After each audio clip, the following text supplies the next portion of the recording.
አብዛኞቻችን በወቸው ጉድ ፕሮግራም ላይ የምናቃት ማህደር ሰሞኑን የሽምግልና ፕሮግራም አድርጋለች። ሽምግልና ነው ዛሬ። ከዚህም ጋር በተያያዘ በጣም ብዙ ሰዎች የሽምግልናውን ፕሮግራም ተመልክተው የጥላቻ ንግግርና የጥላቻ ኮሜንቶችን ሲሰነዝሩ ተመልክተናል። ኮሜንት ላይ የገባችሁ ይሄን ሁሉ ብርጅብኝ ወረዳችሁባት ሰዎች፣ ልታሸማቅቋት የሞከራችሁ ሰዎች ለምንድነው ይሄንን የጥላቻ ንግግርና የጥላቻ ሐሳቦችን ኮሜንቶችን ሊሰነዝሩባት የቻሉት የሚለውን ነገር በዝርዝር የምንመለከተው ይሆናል። ከዛ ባለፈ ደግሞ ይሄን ሰሞን መነጋገሪያ የሆኑ ባለትዳሮች አሉ። እነዛም ባለትዳሮች ምንድናቸው?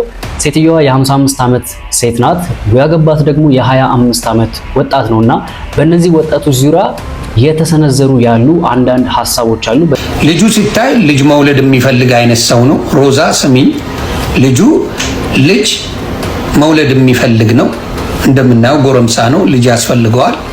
አንቺ ልጅ አትፈልጊም፣ ልጅም መስጠት አትችይም በዚህ እድሜ። እውነቱን ነው የምልሽ።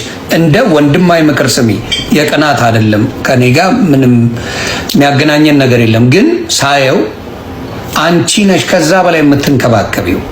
ወንድ ልጅ መንከባከብ ሲገባው አንቺ ነሽ በዛ ደረጃ ብዙ ነገር እያረግሽለት ያለሽ። በጣም በእርግጥ አንዳንዶቹ የሚያጠራጥሩ ናቸው። እስቲ የሰዎቹንም ሐሳቦች የምንሰማ ይሆናል።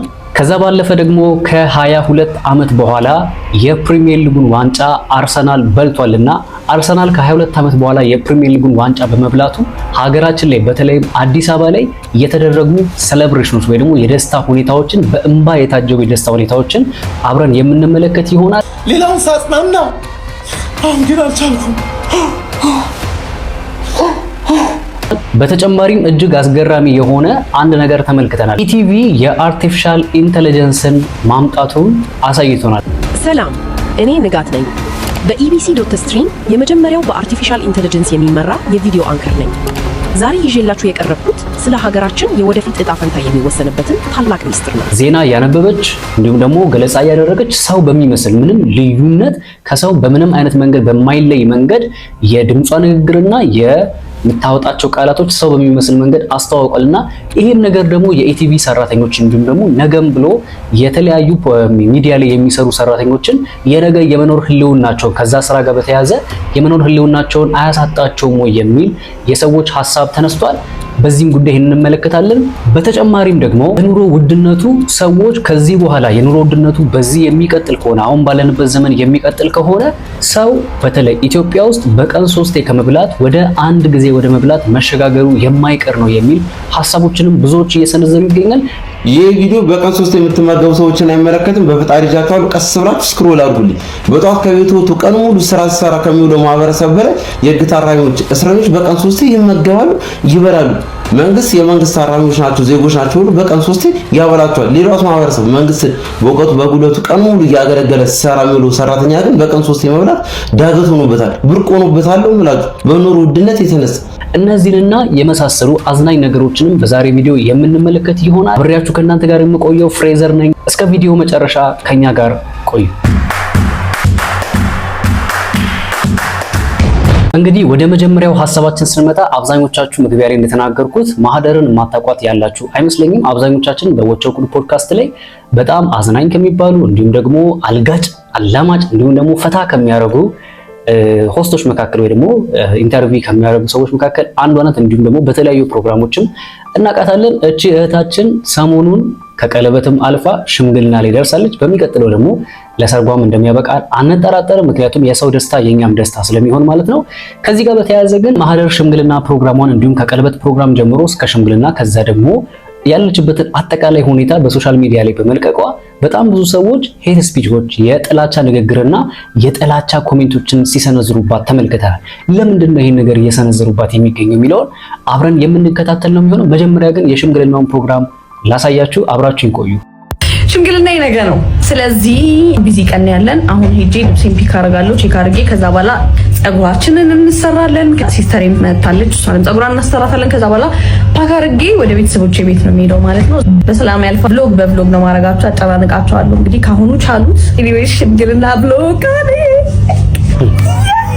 በነገራችን ላይ ይሄንን ቪዲዮ እየተመለከትኩኝ ኮሜንት ላይ በጣም ብዙ ሰዎች የሚሰጡት ኮሜንት ምን እንደሆነ ታውቃላችሁ? አንዳንዶቹ እንደ እድሜሽ ሁኚ ተረጋጊ ይሏታል። አንዳንዶቹ ደግሞ ወይ አታምሪ ወይ አታፍሪ ይሏታል። እኔ የምላችሁ በዚህ አጋጣሚ እንደው ስለዚህ ስለምትሰጡት አስተያየት ነገር ማለት ፈልጋለሁ። ቆይ ይህች ሴት ምን ብትሆን ነው እናንተ አስተያየት መስጠታችሁን የማታቆሙት? በእርግጥ በዚህ ሰዓት ላይ ሰዎች መልካምም ሰራችሁ መጥፎም ሰራችሁ ማለት ይሄ ኔጌቲቭ የሆኑ ኮሜንቶች አይቀርላችሁም። ነገር ግን እቺ ሴት ምን አደረገች? አሁን ባለችበት የእድሜ ክልል ላይ በቃ ልታገባ ነው፣ ሽምግልና ልካለች። እስከዛሬ ለምን አላገባችም? እሷና ፈጣሪዋ እንዲሁም ደግሞ በዙሪያ ስለሷ የሚያውቁ ሰዎች ያውቃሉ። እሷ አገባችም አላገባችም ለራሷ ነው። ከናንተ ህይወት ላይ ምንም የሚቀነስ ምንም የሚጨመርም ነገር የለም። ይሄ እንዲህ እንዳለ ግን አሁን ባለችበት ጊዜ ላይ ለማግባት ሽምግልና ላከች። ስለዚህ ምን ይሁን ነው የምትሉት እናንተ? እኔ እኮ በጣም ያልገባኝ ነገር አንዳንዶች እንደ እድሜሽ ተረጋጊ ነው። ከእድሜ ጋር ምን አገናኘው? ሴት ልጅ ማግባቷ እኮ እጅግ በጣም ትልቅ ደስታ ነው አይደለ? ማግባቷ፣ መዳሯ፣ ቤተሰብ መመስረት መጀመሯ እጅግ በጣም ትልቅ ደስታ ነው። ይህች ሴት በስራም ይሁን በተለያዩ ምክንያቶች በቤተሰብ ምክንያት ወይም በሌላም እኛም በማናውቃቸው ምክንያቶች እስካሁን ሳታገባ ቆይታ ሊሆን ይችላል። እሱ በራሱ እውነት ነው። በእርግጥ እንደ አንድ ኢትዮጵያዊ አንዲት ሴት እድሜዋ ለጋብቻ በደረሰ ጊዜ የሆነ የምታገባበት የሆነ ኤጅ አለ ይባላል። አሁን በእርግጥ ኤጇን አናቆም፣ ግን ዝም ብለን ስንመለከት የምንገምተው እድሜ አለ። ከተወሰነ ከኛ ከምንገምተው እድሜ ማለት አንድ ሴት ማግባት አለባት ብለን ከምናስበው የእድሜ ክልል በተወሰነ ያህል ትንሽ ገፋ ያለ ይመስላል። ያም ቢሆን ግን ይህች ሴት በፈለገችበት ሰዓት ላይ የማግባት መብት አላት እኮ። ለምንድን ነው እናንተ ሰዎች እየመጣችሁ እዚህ ጋር ሄት ስፒቾችን የምታቀርቡባት? ኤኒዌይስ ብቻ ሰው በፈለገው የእድሜ ክልል ላይ ሆኖ ማግባት ይችላል። ፕሊዝ በቻላችሁት አቅም እኛ ኢትዮጵያውያን ሰዎችን በሚያደርጓቸው ነገሮች ማሸማቀቅ የለብንም። እንደዚህ አይነት ደስታዎች በሚያጋጥሟቸው ጊዜ ከደስታቸው ጋር አብረን መደሰት ነው ያለብን የሚለውን ሐሳብ ለማስተላለፍ ወደናል ማለት ነው። አንድ የመጨረሻ ቪዲዮ ልጋብዛችሁ ከማድረግ ጋር በተገናኘ ሽምግልና ነው ዛሬ። ሜካፓችን ተሰርተናል። ሌትስ አንቦክስ ማይ ድሬስ ከኩዊንስ ክሎዜት ነው። I'm so excited ቀሚሴ ልካሳያችሁ because it's so different. Oh my god ሄቪ ነው ባይላርድ እኛውን ነገር ትላንትና ምን እንደሆነ አሳይቻችኋለሁ። ሚኒንግ ስላለው አላውልቀውም።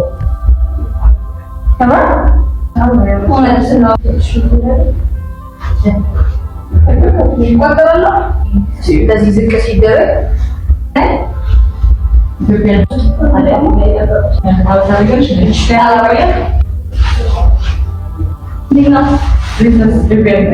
How's my dress?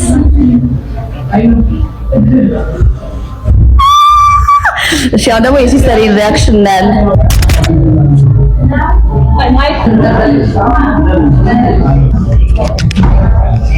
ዋው በጣም ደስ ይላል። ማህደር ለማንኛውም እንኳን ደስ አለሽ። እንግዲህ ያው ለሽምግልናሽ በቅተሻል፣ ከቀለበት አልፈሽ ለሽምግልና በቅተሻል። አሁን ደግሞ ለዋናው የጋብቻ ፕሮግራምሽ ፈጣሪ ያድርስሽ እያልን ከዚሁ የጋብቻ ፕሮግራም ጋር ሳንወጣ ደግሞ ይሄን ሰሞን እቺን አንድ ሳምንት መነጋገሪያ የሆኑ ባለትዳሮች አሉ። እነዛም ባለትዳሮች እነማን ናቸው? አንድ የ25 ዓመት ወጣትና አንዲት የ55 ዓመት ትልቅ ሴት ተጋብተዋል። እነኚህ ሰዎች ከመጋባታቸው ጋር በተገናኘ በጣም ብዙ ሰዎች የራሳቸውን ሐሳብና ምልከታቸውን እየሰጡ ይገኛሉ። እነኚህ ሰዎች እኔም ቢሆን በእርግጥ የተወሰነ ጥያቄ የፈጠረብኝ ነገር አለ። ነገር ግን እስቲ ሁኔታቸውን ተመልከቷቸውና አንዳንድ ሰዎች የሰጧቸው ሐሳቦች አሉ። እኔም በግሌ የተረዳሁትና የተሰማኝ አንድ ነገር ስላለ እስቲ ያን ነገር አጋራቸዋለሁ።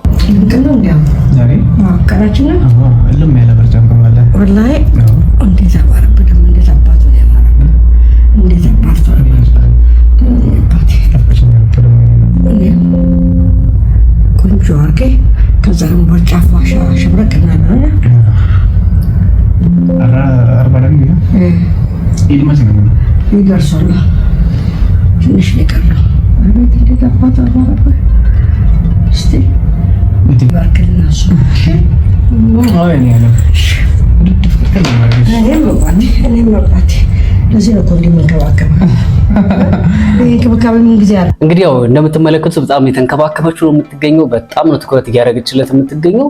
እስቲ በዚህ ጉዳይ ላይ ይህንን በተመለከተ ያው መቼም አብዛኞቻችን እናውቃለን እኛ ኢትዮጵያውያንን ሆነን እንዴት በምን አይነት መንገድ ኢትዮጵያውያን ብቻ ሳይሆን በተለያዩም ሀገራት ላይ አንድ ወንድ እና ሴት መጋባት ያለባቸው በምን አይነት መንገድ ነው ወይ ደግሞ የእድሜ ክልሉ ምን ያህል መሆን አለበት የሚለው ነገር አብዛኞቻችን የምናውቅ ይመስለኛል። ከዚህ ጋር በተገናኘ አንድ ሰው የተናገረውን ነገር ላሰማችሁና እስቲ የእናንተን ሐሳብ ትነግሩኛል። ሮዛ አድርሱልኝ። ፔጅ ገብቼ ነበር።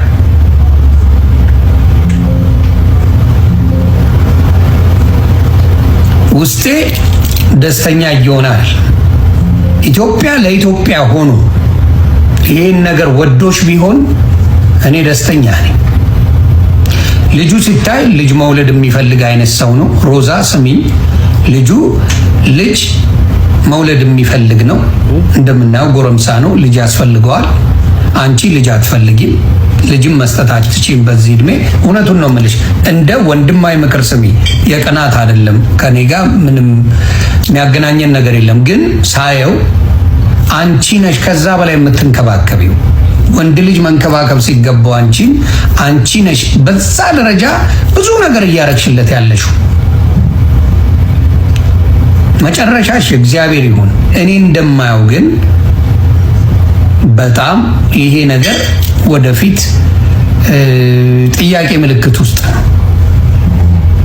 ሮዛ ከሰማሽ ወንድማዊ ምክሬ ነው እና የእናትና የልጅ ልዩነት አላችሁ። ያ ልዩነት ካለ ደግሞ በምን ሊስተካከል ቻለ? በገንዘብ በአሜሪካ ቪዛ ተስተካክሏል። እንግዲህ እንደሰማችሁት ነው። በመካከላቸው ያለው ልዩነት የእናትና የልጅ ግንኙነት ነው። እንደሰማሁት ከሆነ እሱ የ25 ዓመት ወጣት ነው ይላሉ። እንግዲህ የ25 ዓመት ሰውነት ወይ ደግሞ ወጣት በዚህ ልክ እንደዚህ ትልቅ ይሆናል የሚል ግምት አይኖረኝም። ግን ምናልባት እንደተባለው እውነት ከሆነ እኔ ሳየው ዝም ብዬ አንድ 30-35 አካባቢ ይመስለኛል። ግን የ25 ዓመት ወጣት ነው የተባለው፣ እሷ ደግሞ የ55 ዓመት ሴት ናት የተባለችው። ይሄ ማለት በመካከላቸው የ30 ዓመት ልዩነት አለ ማለት ነው። እንግዲህ ያው አብዛኞቻችን እናውቃለን አንዱ ሴት ከ50 በኋላ ወይ ደግሞ ከ40 ከምናምን በኋላ የመውለድ እድሏ በተወሰነ ያህል እየጠበበ ነው። ከዛ በላይ ደግሞ ከሆነ ኦልሞስት አትወልድም የሚባል ነገር አለ። ይሄ ልጅ ደግሞ ስንመለከተው 50 አይደለም፣ እሱ ገና 25 ዓመቱ ነው ወይ ደግሞ 30-35 እንበለው ብቻ ዞሮ መውለድ ይፈልጋል። በዚህ አጋጣሚ አንድ ነገር መናገር የምፈልገው ምንድነው፣ የትኛውም ወንድ እርግጠኛ ሆኜ መናገር እችላለሁ በእድሜ የምትበልጠውን ሴት ማግባት አይፈልግም። ይሄ አብዛኞቻችን ወንዶች እውነታ ነው። የሚፈልጉ ወንዶች አሉ፣ የሚፈልጉበት ራሱን የቻለ እድል አለ። እንግዲህ እዚህ ጋር ዮናስ ሲናገር እንደሰማችሁት ምናልባት የእድሜው ልዩነቱ በምንድን ነው የተጣጣው? በገንዘብና በአሜሪካ ቪዛ። እሷ አሜሪካ ስለምትኖር ነው አይነት ነገር ነው ስለነበረች ነው የሚል ሐሳብ ተሰጥቷልና አሁን እዚህ ጋር መጠየቅ የምፈልገው ጥያቄ ምንድነው፣ የምርቺ ሴት የአሜሪካ ቪዛ የሚለው ነገር ባይኖር ወይ ደግሞ ገንዘብ ባይኖራት ይሄ ወጣት ከሷ ጋር ይሆናል ወይ? የምር እውነት በድህነት ውስጥ ያለች ቢሆን ወይ ደግሞ በድህነት ስላችሁ ይሄ የማይሆን ነገር ውስጥ ብትገባ ለማለት ፈልጌ ሳይሆን የምር እንደዚህ አይነት ነገር ውስጥ ባትሆን ወይ ደግሞ ፋይናንሻል ነገር ላይ ስትሮንግ ባትሆንና አሜሪካ የሚባለው ታሪክ ባይኖር ከሷ ጋር አብሮ ይሆናል ወይ የሚለውን ነገር ከጥያቄ ውስጥ እናስገባለን። ከዚህ ጋር በተገናኘ እኔ በግሌ እንድጠረጥር ያደረገኝ አንድ የራሳቸው ቪዲዮ አለ። ያንን ቪዲዮ ላሳያችሁ። ሁሌም ቢሆን ብቻዬን እንድሰማሽ አልፈልግም። እሱ ያለ ከጎንሽ እንዳለው አስቡ። አንቺ ደግሞ ለኔ ከበቂ በላሽ ነው። በጣም ነው የምወድሽ የኔ ያለ።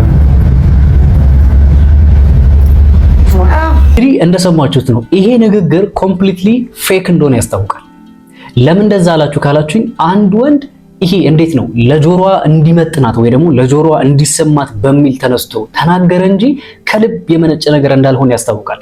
ለምን ካላችሁ መቼም የሀገሬ ሶስት ተረት ምን ያልመሰላችሁ፣ ይሄ ከልብ ካለቀሱ እንባ አይገድም የሚባል ነገር አለ። እውነተኛ አፍቃሪ የሆነ ወንድ ወይ ደግሞ በእውነት የተፈቃቀሩ ሰዎች እንደዚህ አይነት አክት አይደለም የሚያሳዩት። ምናልባት እሷ በዚህ ጊዜዋ ይሄን የመሰለ ወንድ ማለት በዚህ ሰዓት ኦልሞስት በመቅረቢያዋ ሰዓት ወይ ደግሞ እረፍት በምታረግበት የእድሜ ክልል ላይ ሆና እንደዚህ አይነት ያው እንግዲህ ውስጧ ምኞቷ ስላልሞተ ነው እንደዚህ አይነት ወንድ ማግኘቷ በራሱ ለሷ ሎተሪ እንደወጣለት ወይ ደግሞ እድል እንዳገኘት ነው የምትቆጥረው። እሱ ግን እኔ አሁንም የሚያጠራጥረኝ ነገር አለ። ምክንያቱም በጣም ብዙ ሰዎችን ስለማቅ ለገንዘብ ብለው በጣም ብዙ ሴቶችን ይቀርቡና ያንን የሚፈልጉትን ነገር ካገኙ በኋላ አብዛኞቹ ዘወር ብሏል። አሁንም እኔ ይሄ የተዳራቸው ይስመርላቸው ምኞቴ ነው፣ ይስተካከልላቸው ምኞቴ ነው። ነገር ግን የሆነ ነገር ውስጤን ኖ እያለኝ ነው፣ ሪጀክት እያለኝ ነው። ለምን ይሄ ልጅ የሚፈልገውን ነገር ካገኘ በኋላ እኔ በግሌ ሳስበው ላጥ ብሎ የሚጠፋ ይመስለኛል በግሌ። እስቲ የእናንተ ሐሳብ ምንድነው? ኮሜንት ላይ አስፍሩልኝ። ከዛ በመቀጠል የምንመለከተው ደግሞ እንግዲህ አብዛኞቻችሁ እንደምታውቁት አሁን ያለንበት ዘመን የአርቲፊሻል ኢንተለጀንስ ነው። በጣም ብዙ አፕሊኬሽኖች፣ በጣም ብዙ የጽሁፍ ስራዎች፣ በጣም ብዙ የሙዚቃ ስራና የቪዲዮ ስራዎች በአርቲፊሻል ኢንተለጀንስ በኤአይዎች ተተክተው በጣም ብዙ ስራዎችን በቅልጥፍናና በፍጥነት እየሰሩ የሚገኙበት ዘመን ላይ እንገኛለን። ታዲያ ይሄንን ከዚህ ጋር በተገናኘ ይሄን ሰሞን የምንሰማቸው አንዳንድ ወሬዎች አሉ። የኢቢሲ ሰራተኞች ደሞዝ ጭማሪ በሚጠይቁበት ሰዓት ላይ አሰሪያቸው ከፈለጋችሁ ለቃችሁ መውጣት ትችላላችሁ እንዳላቸውና ይሄንን ባለበት ወዲያውኑ ደግሞ ተያይዞ የአርቲፊሻል ኢንተለጀንስ ጋዜጠኛ ይፋ መሆኗንና ጋዜጣ ስታነብ ወይ ደግሞ ኒውስ ስታነብ እንግዲህ ተመልክተናል። መጀመሪያ እስቲ ይችን አርቲፊሻል ኢንተለጀንስ እንስማትና ከዛ ደግሞ የተፈጠረውን ነገር አብረን የምንመለከት ይሆናል። ሰላም፣ እኔ ንጋት ነኝ። በኢቢሲ.ስትሪም የመጀመሪያው በአርቲፊሻል ኢንተለጀንስ የሚመራ የቪዲዮ አንከር ነኝ። ዛሬ ይዤላችሁ የቀረብኩት ስለ ሀገራችን የወደፊት እጣ ፈንታ የሚወሰንበትን ታላቅ ሚስጥር ነው። በነገራችን ላይ እንግዲህ እንዳያችሁት ከሆነ ንግግሯ በሙሉ የምታደርጋቸው አክቶች ኢቭን ስትናገር ራሱ የሆነ ስሜቷን የምትገልጽበት የሰው ልጅ ታውቃላችሁ። አሁን እኔ እንኳን የተናገርኩኝ እዚህ ጋር በእጅ የሚገልጽበት መንገድ ራሱን የቻለ መንገድ አለና እዚህ ጋር ስትናገር ወይ ደግሞ ስታወራ ይሄ የምትገልጽበት መንገድ ነገሮችን የምታወራበት መንገድ በራሱ በቃ ኮምፕሊትሊ ሰው ነው ይመስላችሁ። ይሄ ማለት በነገራችን ላይ በአርቲፊሻል ኢንተለጀንስ ነው ሙሉ ነገር የተሰራው። የቪዲዮ ቀረጻው እንግዲህ እንደምትመለከቱት ባክግራውንዱ ፌክ ነው። እሷ ራሱ የምታነባው ፌክ ናት። የድምጿ ራሱ ፌክ ነው። እውነተኛ ሰው አይደለም። እንግዲህ ይሄ ማለት እንግዲህ አስቡት፣ ወደፊት በዚሁ የሚቀጥል ከሆነ በአርቲፊሻል ኢንተለጀንስ ዜና የሚነበብ ከሆነ በእንደዚህ አይነት ድርጅቶች ውስጥ የሚሰሩ ሰራተኞች በቃ ውሃ በላቸው። ለምን ካላችሁኝ በዚህ ድርጅት ውስጥ እንግዲህ ካሜራማኖች ይኖራሉ አይደል? ቀራጮች አሉ፣ ኤዲተሮች ይኖራሉ፣ ሳውንድ ማኖች ይኖራሉ፣ እንደዚሁም ደግሞ ፕሮግራም የሚያስተባብሩ ይኖራሉ። እነኚህ የሚሰሩትን የሰው ኃይል በሙሉ በአንዴ በአርቲፊሻል ኢንተለጀንስ መስራት ተጀመረ ማለት በዚሁ የሚቀጥል ከሆነ በጣም ብዙ ሰዎች የስራ ገበታቸው ላይ የመቀመጣቸው ሁኔታ አሳሳቢ ሆኖ ይገኛል። ከዚሁ ጋር በተያያዘ የኢቢሲ ሰራተኞች ያቀረቡትን ጥያቄና የኢቢሲ ኃላፊ ደግሞ የመለሱላቸው ምላሾች ደግሞ ላሰማችሁ። የምንበላው አጣን አላሉ። ደቼ ትበላላችሁ። ምንድን ያላቸው አዲሱ ስራ አስፈጻሚ? ከፈለጋችሁ መስሪያ ቤቱን ለቃችሁ ውጡ። እንግዲህ እንደሰማችሁት ነው። ከፈለጋችሁ መስሪያ ቤቱን ለቃችሁ መውጣት ትችላላችሁ እንጂ የደሞዝ ጭማሪ አይደረግም በሚል ተነግሯችኋል ማለት ነው። ይሄ እንግዲህ መጀመሪያ ካሳየኋችሁ የአርቲፊሻል ኢንተለጀንስ ጋር በተገናኘ ትንሽ ስጋት የሚፈጥር ይመስለኛል እኔ በግሌ። ምክንያቱም በዚሁ የሚቀጥሉ ከሆነ እነሱም የሚያምፁ ከሆነ አንሰራም የሚሉ ከሆኑ የእነሱን ስራ ተክቶ ሊሰራ የሚችል አርቲፊሻል ኢንተለጀንስ ቋንቋውም ሁሉም ነገር ቀረጻው ፐርፌክት በሆነ መንገድ ሊሰራ የሚችል መጥቶባቸዋል ማለት ነው። እንግዲህ በዚህ አጋጣሚ ማለት የምንፈልገው የሰው ልጅ የመኖር ወይ ደግሞ ከስራ ጋር የተገናኘ ህልውና ነው አንዳንድ ቦታዎች ላይ በአርቲፊሻል ኢንተለጀንሶች የሚተኩ ከሆነ እንግዲህ ወደ ሌላ የስራ ዘርፍ መዘዋወሩ ግድ ሳይል አይቀር ማለት ነው። ከዘመኑ ጋር አብሮ መሄድ የተሻለ ነው።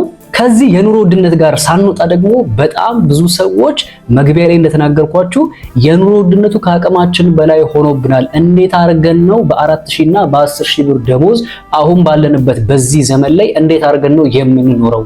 የሰው ልጅ በቀን 3 ከመብላት አልፎ አሁን ወደ ታች ልንወርድ ያለንበት ሁኔታ ላይ ነው ያለነው የሚል በጣም ብዙ ሐሳቦችን እሱ ይገኛሉ። ይሄ ቪዲዮ በቀን 3 የምትመገቡ ሰዎችን አይመለከትም። በፈጣሪ ጃካሉ ቀስ ብላችሁ ስክሮል አድርጉልኝ። በጧት ከቤት ወጡ ቀን ሙሉ ስራ ሲሰራ ከሚውለው ማህበረሰብ በላይ የህግ ታራሚዎች፣ እስረኞች በቀን 3 ይመገባሉ፣ ይበላሉ። መንግስት የመንግስት ታራሚዎች ናቸው፣ ዜጎች ናቸው ሁሉ በቀን 3 ያበላቸዋል። ሌላው ማህበረሰብ መንግስት በወቀቱ በጉልበቱ ቀን ሙሉ ያገለገለ ሲሰራ የሚውለው ሰራተኛ ግን በቀን 3 መብላት ዳገት ሆኖበታል፣ ብርቅ ሆኖበታል ማለት በኑሮ ውድነት የተነሳ። እስቲ ምን እያሉ እንደሆነ እንስማቸው። ይሄን ቪዲዮ አታሳልፉ፣ ለሁሉም ወጣት አድርሱለት ማለት ነው። ማለት ይሄ ጭንቀት እኔ ጋር ብቻ እንዳልሆነ አውቃለሁ፣ ሁሉም ጋር አለ። ክቡር ዶክተር ጠቅላይ ሚኒስትር የሰሩትን የዜማ ስራ ማለት እኛ በቃ አሪፍ ነው ምናምን ከተማምሯት ተለውጧል በጣም ይሄ እናበረታታለን። እርስዎ ግን የትኛው ኢትዮጵያን እያስተዳድራሉ? ባለፈው የኢትዮጵያ ወጣት ሰነፍ ነው ምናምን ብሏል። ፋብሪካ ምናምን ሞልቷል፣ ከውጭ አምጦ ችግር የለም ለነሱ በዶላር ትከፍላላችሁ። ምነግር ነገር ፋብሪካ ሚኒመም ቢበዛ እስከ 10000 ብር ቢከፍል እሱም ትንሽ የደረጃ ለውጥ ካረክ ነው 4000 6000 7000 ቢከፍል ነው። በአሁኑ የኑሮ ውድነት ማለት ነው። በአሁኑ የኑሮ ውድነት አንድ የቤት ኪራይ 3 በ2 ወይም 4 ተውሶ አይታሰብም። 2 በ3 የሆነች ክላስ ወይ 7000 ነው የምትከራዩ ወይ 6000 ወይ 8000 ብር ነው ትከራዩ። አለቀ እና በ10000 ብር ገብቶ የቤት ኪራይ አብላጣው እሺ ምን ይብላ ወጣቱ? ይሄን ያውቃል። የኑሮ ውድነት ነጋዴ ከመንግስት የበለጠበት ሀገር እኮ ነው። እንደፈለገ ሂሳብ የሚጨምርበት እንደፈለገ ህዝቡን የሚዘውርበት ሀገር ነው እየመሩት ያሉት ማለት ነው። የትኛውን ሀገር ወይ ግደሉ በቃ ሲጀመር እየሞትን ነው። አብዛኛው ወጣት እየሞተ ነው። ምን ነገሩ ነገር ማለት ነው። እኛ ጋር ደርሷል ወንድማችን ቪዲዮ። እንግዲህ ከወንድማችን ቪዲዮ እንደሰማችሁት ከሆነ የኑሮ ውድነቱ እጅግ በጣም ከፍ ብሏል። ፋብሪካ ላይ የኢትዮጵያ ወጣት ሰነፍ ነው ተቀጥሮ አይሰራም ብለው ክቡር ጠቅላይ ሚኒስትር ዶክተር አብይ አህመድ በተናገሩበት በዚህ ንግግራቸው ላይ የኢትዮጵያ ወጣት ይሰራል፣ ተቀጥረን በምንሰራ ጊዜ የፋብሪካ ደሞዛችን በዛ ከተባለ መነሻ 3000 ብር መድረሻ 10000 ብር ነው። በዚህ ደሞዝ እንዴት ነው አንድ ክፍል እንኳን ተከራይተን እንኖር ብንል 2 በ3 የሆነች ወይ ደግሞ 3 በ4 የሆነች አንድ ክፍል እንኳን በዚህ ሰዓት ከ4000 መነሻ እስከ 7 እና እስከ 8000 ብር እየተጠራ ያለበት ሁኔታ ላይ ያለን። ታዲያ የፋብሪካ ሰራተኛ ሆኖ የ10000 ብር ደሞዝተኛ ሆኖ የቤት ኪራይ 5 እና 4000 ብር 6000 ብርና 7000 ብር እየከፈለ የቀረውን ወሩ ሙሉ ምን ሊመገብ ነው? ምን ሊበላ ነው? ይሄንን ብለን በምንል ሰዓት የቤት ኪራይ ደርሶብን ገንዘባችን ከላይ ከእጃችን ላይ አልቆ በቆየን ሰዓት አከራይ ከኛ ጋር ጥል ይጀምራል። ነጋዴው የሚሸጠው ላይ ዋጋውን እጅግ በጣም ይጨምራል። አከራይ ደግሞ ጭቅጭቅ ሲነሳ በምንሄድ ጊዜ የህግ አካላቶች በገንዘብ እየተገዙ ፍትህ እየተጓደለ ነው ያለው። የተበደለው ሰው ይቀርና በዳይ ሆኖ ገንዘብ ካለውና ገንዘብ እስከከፈላቸው ድረስ ለፍትህ ወይ ደግሞ ለእውነት የቆሙለትን ህግ ትተው ለገንዘብ ዘወር ብለው ተበዳዩን እንደ በዳይ አድርገው በዳዩን ደግሞ እንደ ተበዳይ እያደረጉ እያሰሩ የሚገኙበት ሁኔታ ላይ ነው ያለ ነው። ስለዚህ የኢትዮጵያ መንግስት ምን እያደረገ ነው እያለ ነው ወንድማችን። እስቲ ሰዎች የናንተ ሐሳብ ምንድነው? እናንተ በያላችሁበት አካባቢ የህግ የበላይነት ምን ያህል እየሰፈነ ነው? የኑሮ ውድነት ውስጥ ምን ይመስላል? ነጋዴዎችስ በዚህ ጉዳይ ላይ እያደረጉ ያሉት ነገር ምን ይመስላል የሚለውን ነገር ኮሜንት ላይ ብታሳውቁኝ እጅግ በጣም ደስ ይለኛል። ከዚሁ ከኑሮ ውድነት ጋር ደግሞ ሳንወጣ የተለያዩ ሰዎችም ከዚሁ ከኑሮ ውድነት ጋር በተያያዘ የሚሰጧቸው የተለያዩ ሐሳቦች አሉ። እነዛን ቪዲዮዎች ላስደምጣችሁ። መማር ጥቅም አለው ወይስ ደግሞ ኪሳራ ነው? በአንድ እጇ የማስተርስ ዲግሪ ሜዳሊያ፣ በሌላ እጇ ደግሞ የጉሊት አትክልት። ቆይ የማስተርስ ዲግሪ ያላት መምህር ለምን መንገድ ዳር ፍራፍሬ መሸጥ ተገደደች? መምህር አባይነሽ ትባላለች። በሂሳብ ትምህርት እንግዲህ የማስተርስ ዲግሪዋን በ3.83 ከፍተኛ ውጤት በሜዳሊያ ያጠናቀቀች ምሁር ናት። ይሁን እንጂ የመምህርነት ደሞዟ የኑሮ ውድነቱን ሊቋቋመው አልቻለም።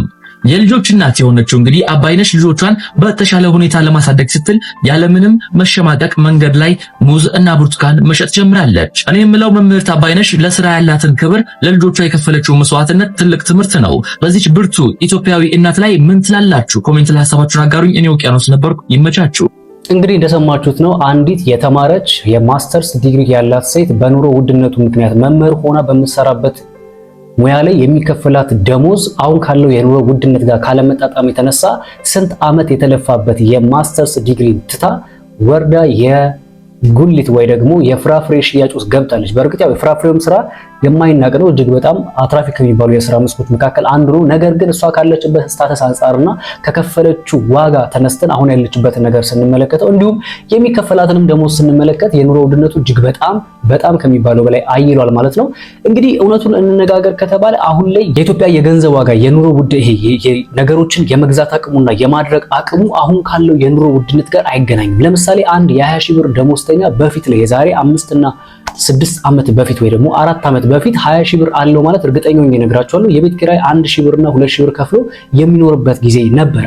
አንድ ክፍል ቅድም ልጅ የነገረን 3 በ4 ወይ ደግሞ 2 በ3 የሆነ ክፍል ከ1000 ብርና ከ1500 ብር አይበልጥም ነበር። ያ ማለት የ20 ሺህ ብር ደሞዝተኛ በዛ ሰዓት ላይ በጣም መካከለኛ ከሚባሉ አላቸው። እንደውም ተርፎ እቁብ ሁሉ ገብቶ ከምግብ አልፎ ከልብስ ከቤት ኪራይ አልፎ ሰዎችን ከመርዳት አልፎ እቁብ ሁሉ ሳይቀር የሚገባባቸው ጊዜያቶች እንደነበሩ እኔም ቅርብ ጊዜ አስታውሳለሁ። አሁን ላይ ግን የ20 ሺህ ብር ደሞዝተኛ ለቤት ኪራይ ለአንድ ክፍል እንኳን ብቻዬን እንኳን ልኑር ቢል የቤት ኪራይ 5000 እና 6000 እስከ 7000 ብር ከፍሎ የቀረውን አስቤዛ አድርጎ ከዛ ደግሞ የታክሲ ወጪ አድርጎ በቃ እንዴት ነው ሮቴሽን ተመሳሳይ አይነት የኑሮ ሁኔታ ነው እያሳለፈ የሚገኘው የሚባል ነገር አለና ከዚህ ከኑሮ ውድነት ጋር በተያያዘ እጅግ በጣም አስቂኝ ነገሮችንም ተመልክቻለሁ። ካስደሰቱኝ ነገሮች መካከል የመጀመሪያው ላሳያችሁ። የኑሮ ተመልከቱት። ኑሮ ውድነት የኢትዮጵያ ሕዝብ በውስጡ የያዘው እብደት ይላል።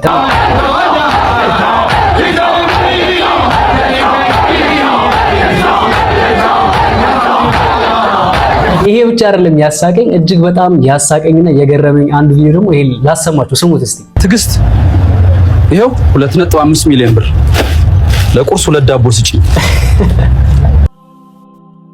2.5 ሚሊዮን ብር ይኸው ለቁርስ ለዳቦ ሰጪኝ። ይሄ ማለት የገንዘባችን የመግዛት አቅሙ መሞቱንና መውረዱን ነው የሚያሳየው። እንግዲህ አብዛኞቻችን እስከ ቅርብ ጊዜ እናስታውሳለን ዶላር ጨመረ በተባለበት 60 ብር ገባ ሲባል 70 ብር ገባ ሲባል አጀብ ተብሎ ነበር። አሁን ላይ 160 170 አካባቢ ይገኛል። እንግዲህ በዚሁ ከቀጠለ እንግዲህ ወይ ሊወርድ ይችላል አናቅም። በእርግጥ ብዙ ነገር ጨምሮ ሲወርድ አላየንም። እስከዛሬ ብዙ ነገሮችን አልተመለከትም ከአንዳንድ ነገሮች ውጪ። ከዛ በተረፈ ግን ብዙ ነገሮች ጨምረው ነው ያሉት። በተለይ ደግሞ አሁን የነዳጅ የሆነ ጊዜ ላይ በነበረው በኢራንና በአሜሪካ መካከል በተደረጉ ጦርነቶች መካከል የነዳጅ ሁኔታ እጅግ በጣም ከሚባለው በላይ ጨምሮ ነበር። አሁን ላይ ነገሮች በተስተካከሉበት ሰዓት ላይ እንኳን የነዳጅ ሁኔታ ጨምሮ ነው እንጂ ያለው አሁንም የወረደበት ሁኔታ ላይ አይታይም። እንግዲህ በዚሁ የምንቀጥል ከሆነ ነገሮች ላይ እንዴት አድርገን ሰርቫይቭ ማድረግ እንደምንችል ይከብዳል። ፈጣሪ በቃ ይበለን። መንግስትም በዚህ ጉዳይ ላይ የራሱን ሐሳብ ወይ ደግሞ የራሱን ሚና መጫወት አለበት ብለን እናምናለን። እናንተም ደግሞ ከዚህ ጋር በተገናኘ ሐሳባችሁን ኮሜንት ላይ አስፍሩልን። በቀጣይ ደግሞ ይሄንን 2 ቀን ወይ ደግሞ ትላንትና አንድ ነገር ተፈጥሯል። ምንድነው እሱ? ከ22 ዓመት በኋላ አርሰናል የፕሪሚየር ሊግ ዋንጫን በልቷል። ለ22 ዓመት የዋንጫ አልበላም ነበረ።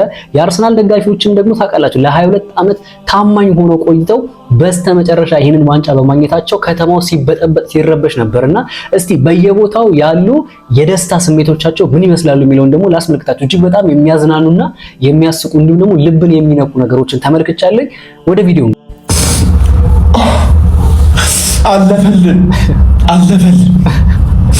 ይህን ቡድን ስንደግፍ ማለት ስንትና ስንት ዓመት ስንት ደጋፊ ያለቀሰ ስንት ደጋፊ ማለት ነው። እኔ የመደገፍ የመጀመርኩበት ዓመት ላይ ልቤ ተሰበረ። ቻምፒየንስ ሊግ ፋይናል ደርሰን ልቤ ተሰበረ፣ አለቀስኩኝ። ከዛ በኋላ ግን በፍጹም እጅ አልሰጥም ብዬ ልቤ እያረረ እየተቃጠልኩ መጥቼ ሲስቅ ሌላውን ሳጽናና አሁን ግን አልቻልኩም።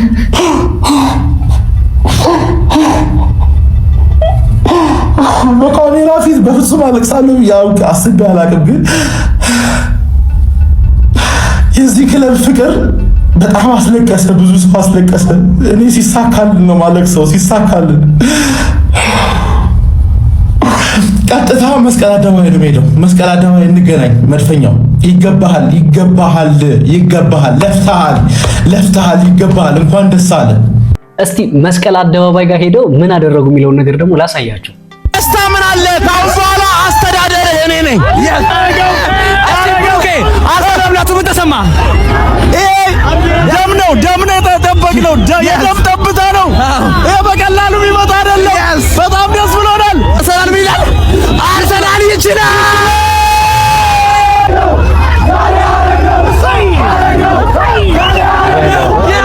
ጌታቸው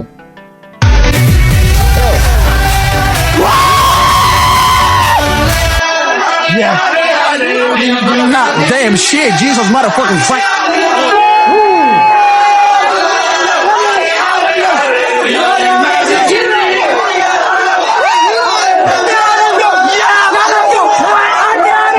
በጣም ደስ ይላል። እኔም በጣም ደስ ብሎኛል። እኔ ይሄን ስሜት የማውቀው መቼ እንደሆነ ታውቃላችሁ? ኢትዮጵያ የሆነ ጊዜ ለአፍሪካ ዋንጫ ለማለፍ ነው ያለፈች ሰሞን ላይ የሆነ በጣም በቃ የሆነ ራሱን የቻለ ድባብ ነበርና ያን ጊዜ አስታውሳለሁ። ሁሉም ኢትዮጵያዊ አረንጓዴ ቢጫ ቀይ ለብሶ ፊቱን ተቀብቶ ባንዲራ ይዞ ወጥቶ የሚጨፍርበት ሰዓት ነበርና ያንን ሞመንት ነው ያስታውሰኝ። እጅግ በጣም የሚያዝናና ነገር ነው ያለውና ከዚህ ጋር በተገናኘ ደግሞ አንድ በጣም ያስገረመኝ ከዚሁ ከአርሰናል ጋር በተገናኘ ጭራሽ በሰርጉ ማግስት የአርሰናል ዋንጫ ጨዋታ ቢኖር ምን ታረጋለህ በሚል ጥያቄ የተነሳ የመለሰውን አንድ በጣም የሚያስደንቅ ነገር ላሰማችሁ። ተመልከቱ፣ ስሙት። በሰርግ ቀን አርሰናል የዋንጫ ጨዋታ አለው ብትባልና ከሰርግህ እና ከኳሱ የቱን ትመርጣለህ? በራሴ ሰርግ ቀን አርሰናል ኳስ የዋንጫ ጨዋታ ኖሮት በስልክ ማየት ፈቀድልኝ? በቃ አሁን በስልክ ማየት ምናምን ሳይሆን እግዚአብሔርን እኔ እንጃ ልታችልም ሲጀመርም እንደ አርሰናል ዋንጫ ጨዋታ ኖሮት ሰርጉ ይቅር ነው የምትለው ወይስ ኳሱ ይቅር አሊ ለዛሬ ነው የምትለው? ሰርጉ ለአንድ ቀን ይራዘም።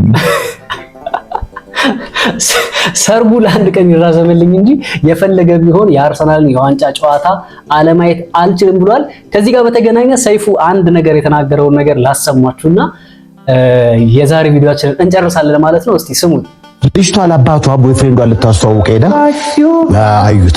እንዴት ነው ደህና ነህ ሆይ? ምንድነው የምትሰራው? እና ከመጋባታቸው በፊት እስኪ ላሳይ ብላ ነው የወሰደችው። አዩት። አንተ ነህ ስራ ምንድነው? አይ እንደዚህ ነው። እሺ እንዴት ነው? ምን ያስደስታል በትርፍ ሰዓት? ኳስ። የማን ደጋፊ ነህ? የአርሰናል። ዞር አሉ ወደ ልጃቸው። ይኸውልሽ አግቢው በቃ ለምን መሰለሽ 20 ዓመት ለአርሰናል ከታመነ ለአንቺም ጨዋ ባል ነው የሚሆንሽ። ይሄ የሚያሳየው በነገራችን ላይ የአርሰናል ደጋፊዎች ምን ያህል ታማኝ እንደሆኑ ምንም ነገር የማይበግራቸው እንደሆነ ኦልሞስት ለ20 ምናምን ዓመት ዋንጫ ባይበላም እሱን ከመደገፍ ወደ ኋላ እንደማይሉ ነው የሚያሳየው ማለት ነው።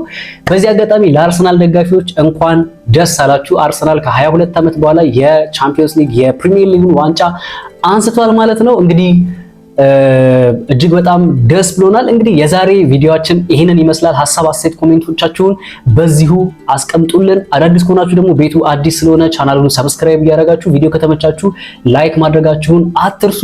በሌላ ተመሳሳይ ቪዲዮ እስከምንገናኝ መልካም ቆይታ